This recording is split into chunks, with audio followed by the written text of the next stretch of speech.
আমাৰ কৰোনা মহামাৰীৰ কাৰণে প্ৰট'কল ভংগ কৰিব নোৱাৰি। তো সেই হিচাপে আজি 1 বছৰ 1.5 বছৰে বন্ধ হৈছিল। তো আমি গভৰ্ণমেণ্টৰ কথা মানি লৈ আমি পৰ্যটকসকলক আহিবলৈ দিয়া নাই। তো আমি শুনি আছোঁ কিছুদিন পিছত অক্টোবৰ 1st 2nd উইক মানত আমাৰ মানস ৰাষ্ট্ৰীয় উদ্যানৰ main gate tourism main gate খুলিব বুলি আমি শুনি আছোঁ। তো মানসৰ এইটো এটা আমাৰ মানস চৌকীও পাৰ্ট হয়, পূব ছাইডৰ লাষ্ট পাৰ্ট হয়। তো যিহেতু মানস চৌকীৰ মেইন গেট খোলাৰ পিছতে আমিও এইটো গেট আমি পৰ্যটকসকলৰ কাৰণে পৰ্যটকসকললৈ আদৰণি কৰিবলৈ আমি মেইন গেট আমি অক্টোবৰৰ লাষ্ট উইক মানত অপেনিং কৰিম।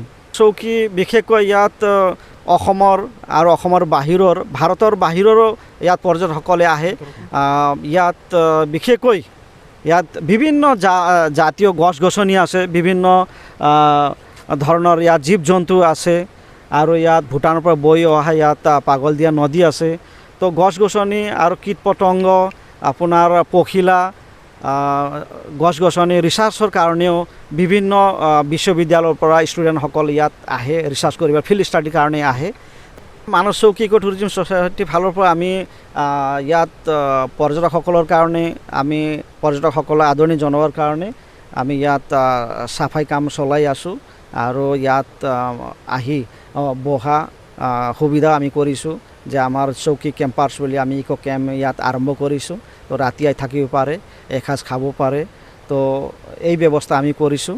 তো কিছুদিন পিছত আমিও গেট অপেনিং কৰি সকলো পৰ্যটকসকললৈ আমি ইয়াত নেচাৰেল বিউটি উপভোগ লগতে বনবাসকাৰীসকলক ইয়াত এসাঁজ খাই নিজৰ ফূৰ্তি কৰিবলৈ আমি আহ্বান জনাইছোঁ। বিশেষকৈ খাদ্যৰ ক্ষেত্ৰত আমাৰ লোকেল আইটেমবিলাক পায়।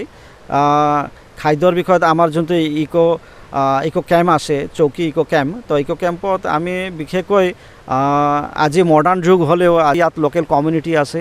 তো ইয়াত বিশেষকৈ বড়ো খাদ্য আমি বিশেষকৈ ইয়াত ব্যৱহাৰ কৰোঁ। আলহীক আমি ৰিচিভ কৰাতে, আলহীক আমি সৎকাৰ কৰাতে আলহীক আমি দি দিওঁ।